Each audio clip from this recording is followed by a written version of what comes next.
হরে কৃষ্ণ। প্রিয় ভক্তবৃন্দ, আপনারা দেখছেন পরলোক টিভি। এখানে বলা হচ্ছে আধ্যাত্মিক জ্ঞানের কথা। যারা সেই আধ্যাত্মিক জ্ঞান থেকে বঞ্চিত, তারা সেই মূঢ়রা ভগবানের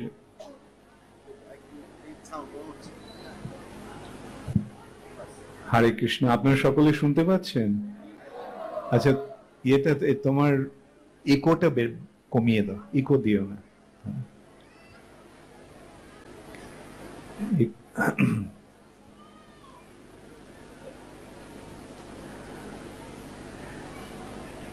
ভগবানের কমিয়ে দিলে না, ইকোটা দিয়েছ? হরে কৃষ্ণ। যারা মূঢ়, অর্থাৎ যারা ভগবানকে জানে না, ভগবানের প্রকৃত তত্ত্ব জানে না, তারা ভগবানকে একজন সাধারণ মানুষ বলে মনে করে তার অবজ্ঞা করে। মানুষীম তদম আশ্রিতম। কেননা তারা ভগবানের যে পরম ভাব, সে সম্বন্ধে তারা অবগত নয়। পরম ভাবম অজানন্ত। কংস হচ্ছে সেরকমই একজন অসুর, যে নিজের আধিপত্য অক্ষুণ্ণ রাখার জন্য ভগবানকে একজন সাধারণ মানুষ বলে মনে করে তাকে হত্যা করতে চেয়েছিল।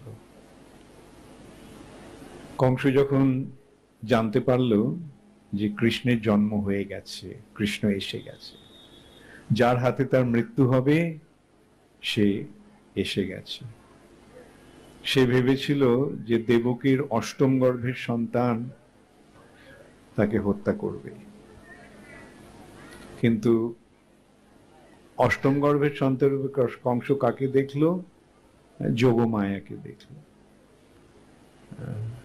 বাসুদেব এবং দেবকীর পুত্র কৃষ্ণকে বসুদেব নন্দ মহারাজের গৃহে নিয়ে গিয়েছিল।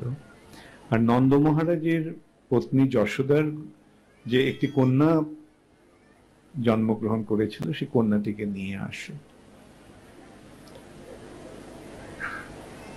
তো কংস এসে সেই কন্যাটিকে হত্যা করতে চায়। দেবকী তার কাছে আবেদন করে, এ তো একটা মেয়ে, এর হাতে তো তোমার মৃত্যু হওয়ার কোনো সম্ভাবনা নেই, সুতরাং একে তুমি হত্যা করো না। কিন্তু কংস বা কংসের মতো অসুরেরা এতই নিষ্ঠুর যে তারা তাদের স্বার্থ সিদ্ধির জন্য যে কোনো কার্য করতে প্রস্তুত থাকে। একটা নবজাত শিশু কন্যাকে পর্যন্ত হত্যা করতে প্রস্তুত থাকে। তো কংস চেয়েছিল সেই কন্যাটিকে পাথরের মধ্যে ছুঁড়ে মেরে তাকে মেরে ফেলবে, কিন্তু সেই কন্যাটি তার হাত থেকে বেরিয়ে গিয়ে তার অষ্টভুজা যোগমায়া রূপ ধারণ করে গগন মার্গ থেকে বলল যে কংস, তুমি আমাকে কিভাবে হত্যা করবে? আমাকে হত্যা করা তোমার পক্ষে সম্ভব না, কিন্তু তোমাকে যে হত্যা করছে সে এসে গেছে। তোমারে মারিবে যে গোকুলে বাড়িছে সে।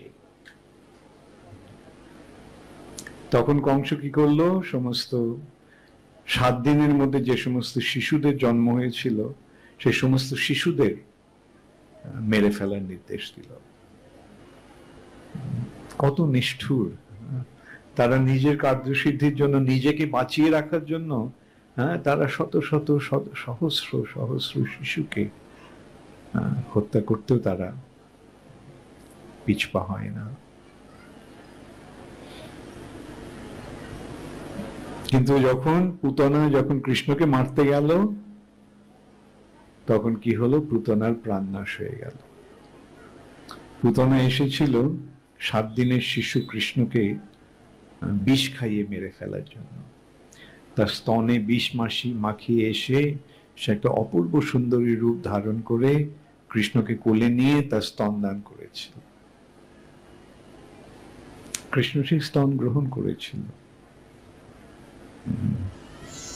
এবং কৃষ্ণ সেই বিষটিকে গ্রহণ করেছিলেন। কিন্তু কোন বিষ কি কৃষ্ণকে মারতে পারে? কিন্তু সেই যে কৃষ্ণ যে পুতনার স্তন গ্রহণ করলো, তার ফলে সে বিষ গ্রহণের সঙ্গে সঙ্গে সে পুতনার প্রাণবায়ুটাকেও শুষে নিয়েছিল। এইভাবে পুতনার মৃত্যু হয়। তখন কংস বুঝতে পারে যে হ্যাঁ, এইটি হচ্ছে সেই দেবকীর অষ্টম গর্ভের সন্তান। এবং তখন সেই কৃষ্ণকে মারার জন্য কংস একের পর এক তার অসুরদের সহকারীদের পাঠাতে শুরু করে। শকটাসুর, তৃণবর্তাসুর, অঘাসুর, বকাসুর, বৎসাসুর, অরিষ্ঠাসুর, এইভাবে সমস্ত অলৌকিক যৌগিক শক্তি সম্পন্ন এই সমস্ত অসুরেরা বিভিন্ন রকমের রূপ গ্রহণ করে কৃষ্ণকে মারার চেষ্টা করেছিল। তৃণবর্তাসুর এসেছিল একটা ঝড়ের রূপ নিয়ে, প্রচন্ড ঝড়ের রূপ নিয়ে এসে কৃষ্ণকে গগনমার্গে নিয়ে গেল। এবং যখন সে কৃষ্ণকে ওই ওপর থেকে ফেলে দেওয়ার উপক্রম করলো, তখন কৃষ্ণ তার হাতটা দিয়ে তার সেই অরিষ্ঠাসুরের তৃণবর্তাসুরের গলাটা জড়িয়ে ধরল। তৃণবর্ত সেই হাতটা ছাড়াবার চেষ্টা করতে লাগলো, কিন্তু যতই সে ছাড়াবার চেষ্টা করতে লাগলো, ততই যেন হাতটা আরো প্রবল হয়ে তার গলাটাকে জড়িয়ে ধরলো। এইভাবে সে শ্বাসরুদ্ধ হয়ে সে উপর থেকে নিচে পড়লো একটা পাথরের উপরে, এবং তার ফলে তার প্রাণ নাশ হলো। অল্প কয়েক মাসের এই শিশু এইভাবে এক মহা অসুরকে সংহার করল। এইভাবে একের পর এক কংস তার পার্শ্বদের পাঠিয়ে কৃষ্ণকে মারার চেষ্টা করে, কিন্তু কংসের সে সমস্ত অনুচরেরা একে একে প্রাণ ত্যাগ করে। অবশেষে কংস ঠিক করেছিল যে একজন করে পাঠিয়ে কৃষ্ণকে মারা সম্ভব হচ্ছে না, অতএব কৃষ্ণকে এখানে নিয়ে এসে আমরা সকলে মিলে তাকে মেরে ফেলব। এইটি হচ্ছে অসুরদের মনোভাব। পরম ভাব অজানন্ত, ভগবানের যে পরম দিব্য ভাব সেটা তারা জানে না, তাই জন্য তারা তার সঙ্গে এইভাবে বোঝাপড়া করার চেষ্টা করে। কংস ধনুর্যজ্ঞের আয়োজন করে তার অনুগামী সমস্ত রাজাদের, তার পক্ষাবলম্বী সমস্ত রাজাদের ডেকে আনে মথুরায়, এবং ঠিক করা হয়েছিল চানুর এবং মুষ্টিকের সঙ্গে যুদ্ধ করিয়ে মল্লযুদ্ধের মাধ্যমে সকলের সামনে কৃষ্ণ বলরামকে হত্যা করা হবে। কংস কেবল চানুর এবং মুষ্টিক নয়, তার চান্দ্রাদের আর 3 ভাই শল, তোষল আদি সকলকে মেরে ফেলল। অবশেষে কংসের যে মঞ্চে বসেছিল সেখানে লাফ দিয়ে উঠে কংসের সামনে গিয়ে দাঁড়ায়। কংস তখন ঢাল তরোয়াল বার করে তার সঙ্গে বোঝা করার চেষ্টা করে। কংস একদিক দিয়ে মহাবীর ছিল, কিন্তু কৃষ্ণের কাছে সে নগণ্য। সে যত বড়ই বীর হোক না কেন, ভগবানের কাছে সে অত্যন্ত তুচ্ছ। সে ঢাল তরোয়াল নিয়ে আক্রমণ করেছে, আর কৃষ্ণ খালি হাতে দাঁড়িয়ে আছে। সেই সমস্ত আক্রমণ অতিক্রম করে কৃষ্ণ কি করলো? কংসের গালে একটা চড় মারল। সেই একটা চড় খেয়ে কংসের কেবল মাথায় ঘুরতে লাগলো না, তার পাগড়ি মুকুট সব ছড়িয়ে গেল। তখন কৃষ্ণ কংসের চুল ধরে সে মঞ্চ থেকে লাফ দিয়ে যেখানে মল্লযুদ্ধের যে স্থান সেখানে এসে কংসকে সংহার করে সকলের সামনে। কৃষ্ণ যখন বৃন্দাবন থেকে চলে যাচ্ছিল তখন সকলে তাকে বাধা দিচ্ছ, না কৃষ্ণ আমি তোমাকে যেতে দেব না। বিশেষ করে ব্রজ গোপিকারা, যারা এক নিমেষের জন্য যখন চোখে পলক পড়ে, সেই নিমেষ মাত্র সময়টি যে কৃষ্ণকে দর্শন করতে পারে না, সেই বিরহটা পর্যন্ত তারা সহ্য করতে পারত না। তাই তারা তিরস্কার করেছিল ব্রহ্মাকে, কি এমনটা একটা শরীর তৈরি করেছে যেই শরীরে চোখে পলক পড়ে, আর সেই পলক পড়ার জন্য সেই সময় আমরা কৃষ্ণকে দেখতে পাই না। যারা এইভাবে কৃষ্ণের বিরহ এক পলকের জন্য, এক নিমেষের জন্য সহ্য করতে পারত না, তারা কৃষ্ণ চলে যাচ্ছে মথুরায়, সেই যে মনে করেছিল একদিনের জন্য কৃষ্ণ যাবে, কিন্তু সেটিও তারা সহ্য করতে পারছিল না, কৃষ্ণকে যেতে দেবে না। অক্রূর রথে কৃষ্ণ উঠে বসেছে।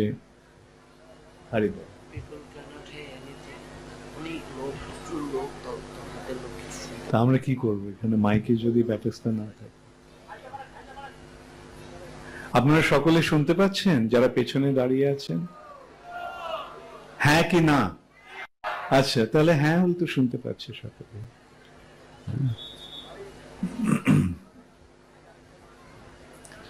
কংস, ব্রজ গোপিকারা এই যে অক্রূরকে পাঠিয়েছিল, সেই জন্য তারা কৃষ্ণকে বাধা দিল যেতে। অনেক ব্রজগোপী রথের চাকা টেনে ধরেছে, কেউ ঘোড়াগুলোকে ধরেছে, কেউ রথের চাকার সামনে শুয়ে পড়েছে যে রথ নিয়ে যেতে দেব না। তখন কৃষ্ণ প্রতিশ্রুতি দিয়েছিল যে আমি শীঘ্রই ফিরে আসব, একটা কাজে আমাকে মথুরায় যেতে হচ্ছে, সুতরাং আমি ফিরে আসব। যদিও কৃষ্ণ প্রতিশ্রুতি দিয়েছিল যে শীঘ্রই ফিরে আসবেন, কিন্তু দীর্ঘকাল কৃষ্ণ ফিরে আসেননি।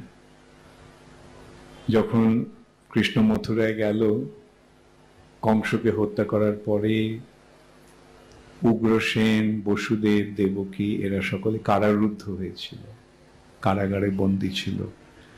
কৃষ্ণ তাদেরকে মুক্ত করলেন। কৃষ্ণ উগ্রসেনকে রাজসিংহাসনে বসালেন এবং উগ্রসেন তখন কৃষ্ণের উপনয়ন করল। ক্ষত্রিয়ের উপনয়ন হয়,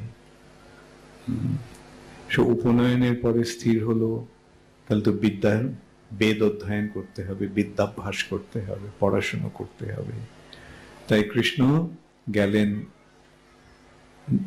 অবন্তী নগরীতে শান্তিপনি মুনির আশ্রমে। সেখানে 64 দিন থেকে কৃষ্ণ 64 কলা আয়ত্ত করেছিলেন, কৃষ্ণ এবং বলরাম। তারপরে সেখান থেকে তারা ফিরে আসেন।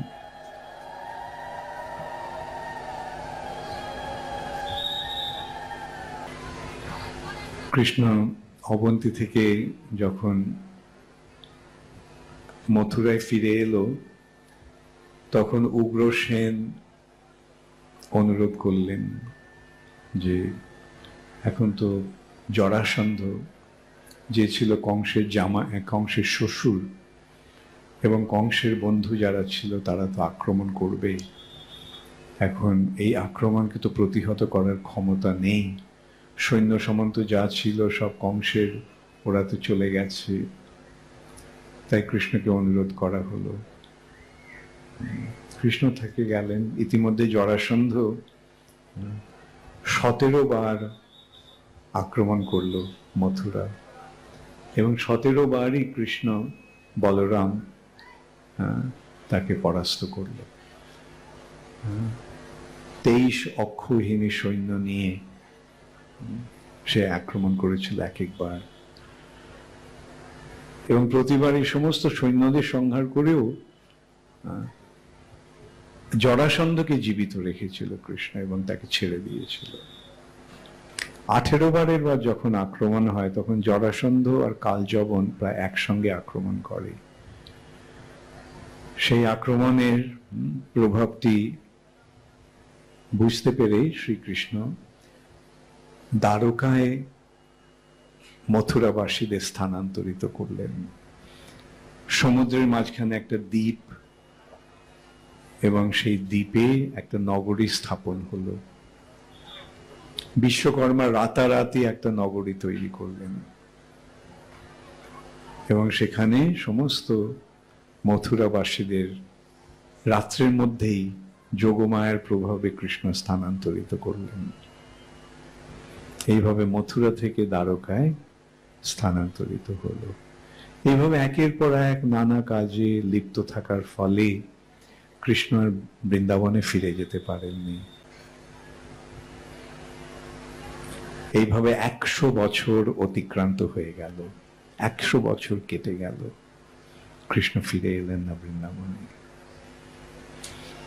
100 বছর পর সূর্যগ্রহণ উপলক্ষে ব্রজবাসীরা গেছে কুরুক্ষেত্রে সমন্ত পঞ্চকে স্নান করার জন্য।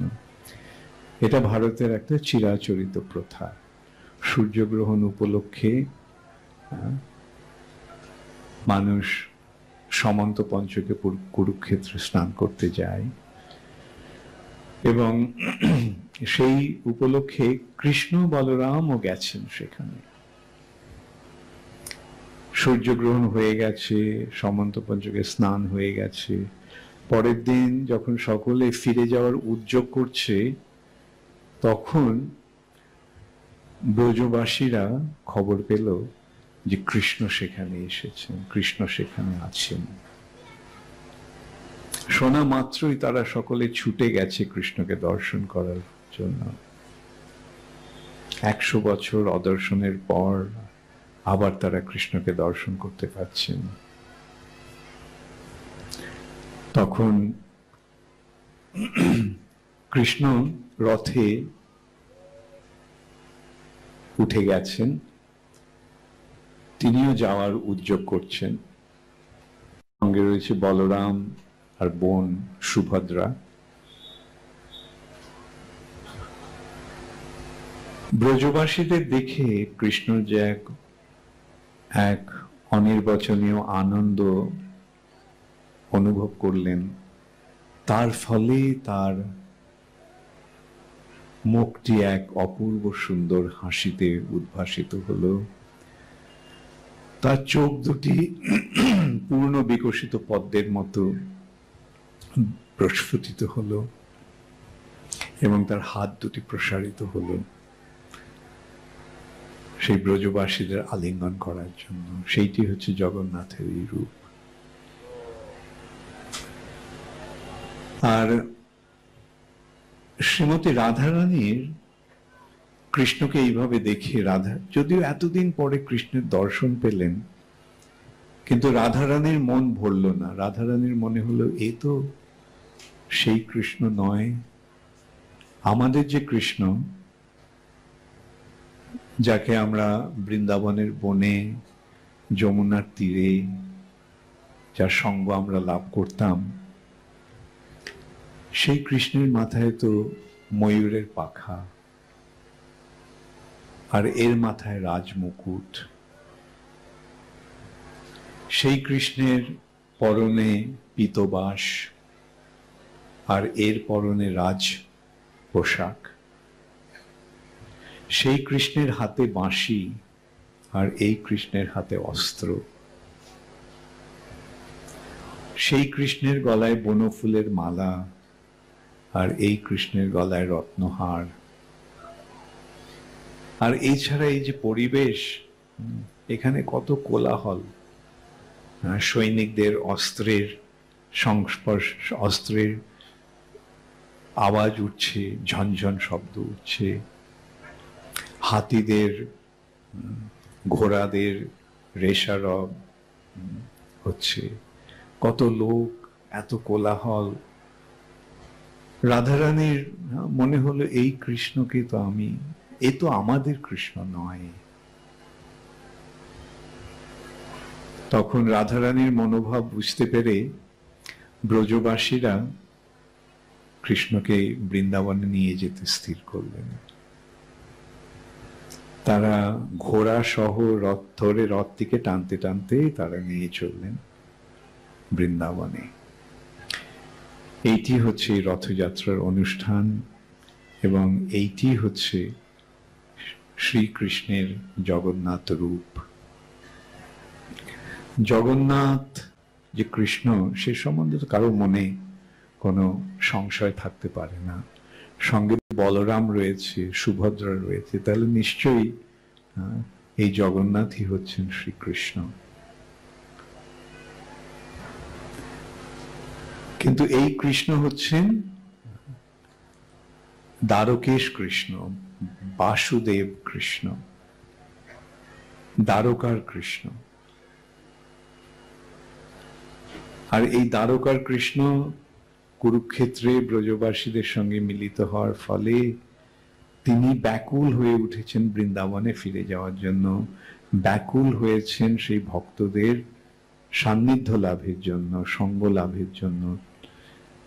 তাই এই রূপ তার প্রকাশ পেয়েছে। এই সম্বন্ধে একটা আমরা তত্ত্ব বিচার করতে পারি এভাবে, যেটা শাস্ত্র নির্দেশিত হচ্ছে।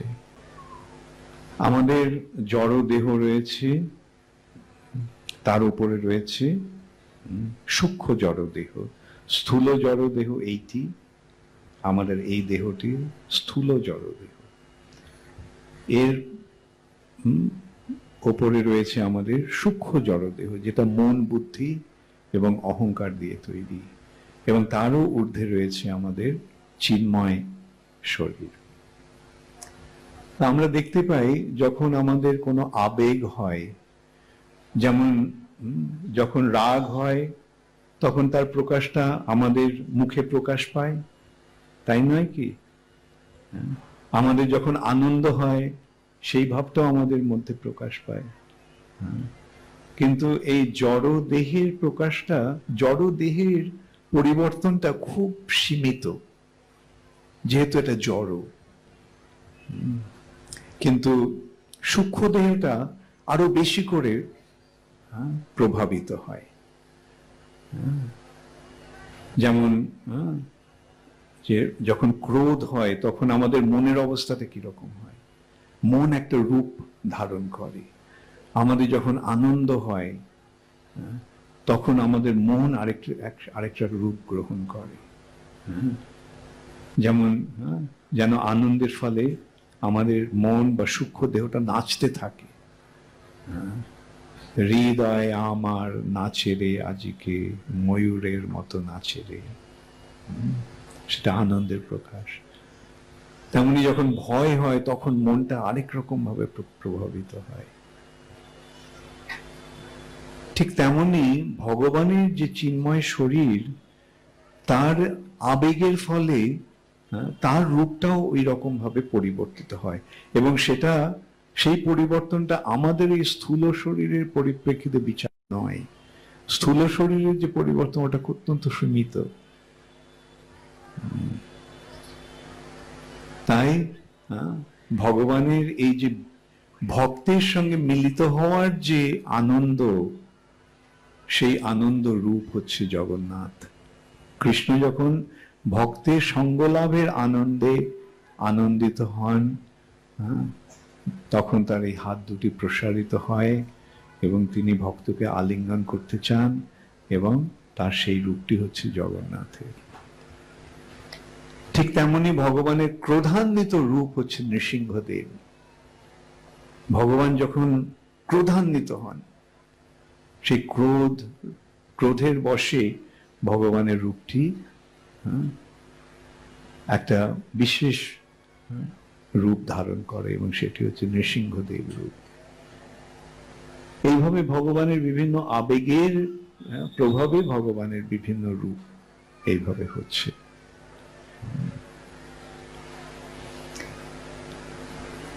কৃষ্ণকে তারা নিয়ে গেলেন বৃন্দাবনে। এদিকে কৃষ্ণের ফিরে আসার কথা সূর্যগ্রহণের পরে,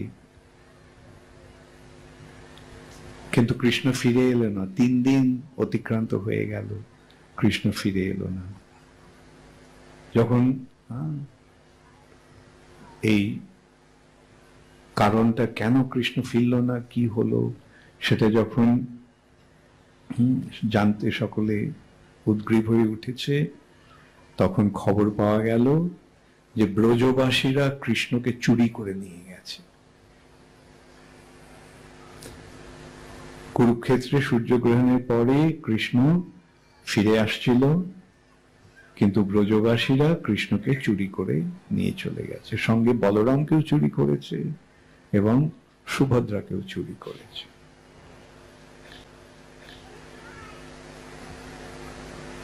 এমনি সাধারণ চুরির কথা তো, চুরিটাই তো একটা মস্ত বড় অপরাধ।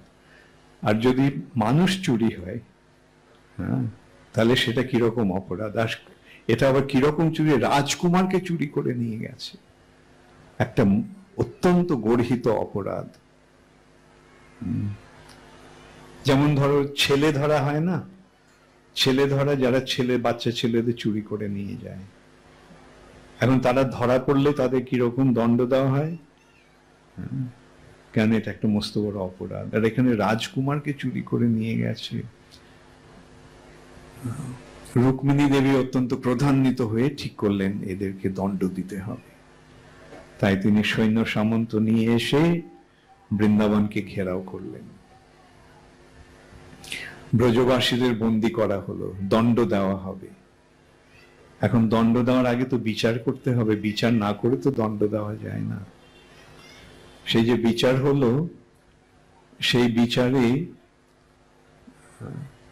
রুক্মিণী দেবীর পক্ষ অবলম্বন করে ওকালতি করলেন নারদ মুনি, আর ব্রজবাসীদের পক্ষ নিয়ে ওকালতি করলেন ললিতা দেবী। এবং সেই কি বিচারে কি প্রমাণিত হলো? সেই বিচারে প্রমাণিত হলো না, কৃষ্ণকে চুরি করা হয়নি, কৃষ্ণ নিজেই আসতে চেয়েছিলেন। তাই কৃষ্ণের মনোবাঞ্ছা পূর্ণ করার জন্য কৃষ্ণকে তারা সহযোগিতা করেছে। কৃষ্ণের অনিচ্ছা সত্ত্বে তারা কৃষ্ণকে নিয়ে যায়নি, কৃষ্ণের বাসনা পূর্ণ করার উদ্দেশ্যে তারা কৃষ্ণকে সহযোগিতা করেছে। এইভাবে বিচারটা তো প্রমাণিত হলো। তখন রুক্মিণী দেবী স্বীকার করলেন যে হ্যাঁ, ঠিকই, দ্বারকায় কৃষ্ণ সবসময় আনমনা থাকে, অর্থাৎ কৃষ্ণের মনটা যেন অন্য কোথাও রয়েছে। যেখানে যদিও তার বিগ্রহটা, তার শরীরটা রয়েছে দ্বারকায়, কিন্তু তার মন যেন অন্য কোথাও, সবসময় তিনি আনমনা। আর বিশেষ করে রাত্রিবেলা কৃষ্ণ যখন ঘুমিয়ে পড়ে, তখন স্বপ্নে কৃষ্ণ বৃন্দাবনে চলে যায় এবং সে ব্রজবাসীদের নাম ধরে, গাভীদের নাম ধরে, তার মায়ের নাম ধরে, গোপীদের নাম ধরে কৃষ্ণ ডাকে, যেন কৃষ্ণ ওখানে চলে গেছে। অতএব যদিও কৃষ্ণ রয়েছেন দ্বারকায়, তার মন পড়ে আছে বৃন্দাবনে, এটা প্রমাণিত হলো। তখন একটা প্রশ্ন উঠল যে দ্বারকায় তো ঐশ্বর্যের অভাব নেই, সব কিছু দ্বারকায় রয়েছে, তাহলে কৃষ্ণের মন কেন সবসময় বৃন্দাবনে পড়ে থাকে? বৃন্দাবনে কি আছে যেই জন্য কৃষ্ণ এইভাবে বৃন্দাবনের জন্য সবসময় ব্যাকুল থাকেন? তখন ললিতা দেবী একটা খুব সুন্দর কথা বললেন। তিনি বললেন, দেখো, এই বৃন্দাবনের যে গাছগুলি, বন তো, বনে অনেক গাছ আছে, সেই গাছগুলি সবকটি গাছ হচ্ছে কল্পবৃক্ষ, অর্থাৎ কল্পতরুর কাছে যা চাওয়া যায় তাই পাওয়া যায়। এই বৃন্দাবনের যে গাভীগুলি, সেই গাভীগুলি সব সুরভি গাভী, সুরভির কাছে যা চাওয়া যায় তাই পাওয়া যায়। আর এই বৃন্দাবনের ভূমি হচ্ছে চিন্তামণি। অতএব বৃন্দাবনে যা চাওয়া যায় তাই পাওয়া যায়। কিন্তু ব্রজবাসীরা, বৃন্দাবনের অধিবাসীরা কৃষ্ণকে ছাড়া আর কিছু চায় না। তাদের একমাত্র কাম্য হচ্ছে কৃষ্ণ, তাদের একমাত্র চাওয়া হচ্ছে কৃষ্ণকে।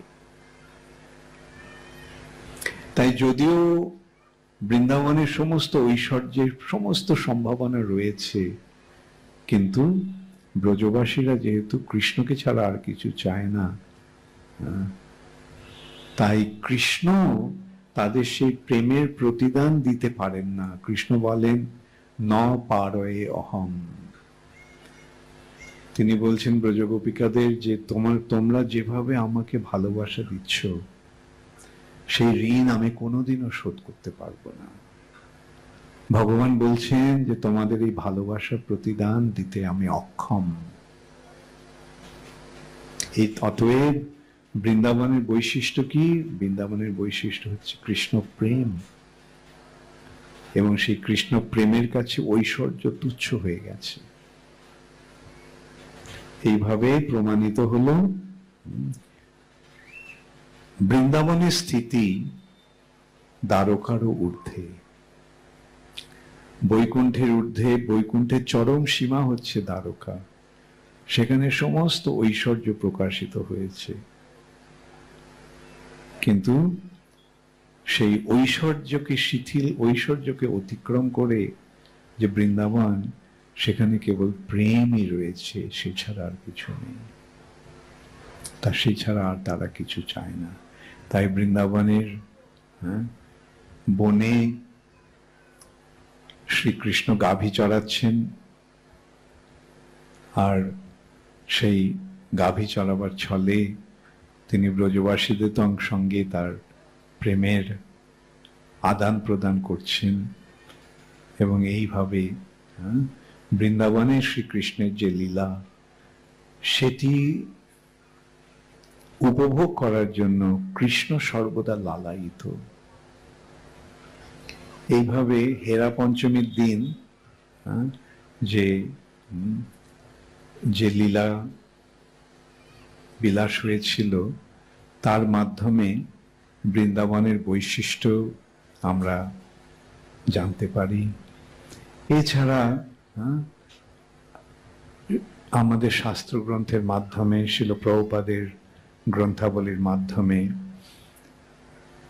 গোস্বামীদের গ্রন্থাবলীর মাধ্যমে এই সমস্ত তথ্য অত্যন্ত সুন্দরভাবে প্রকাশিত হয়েছে।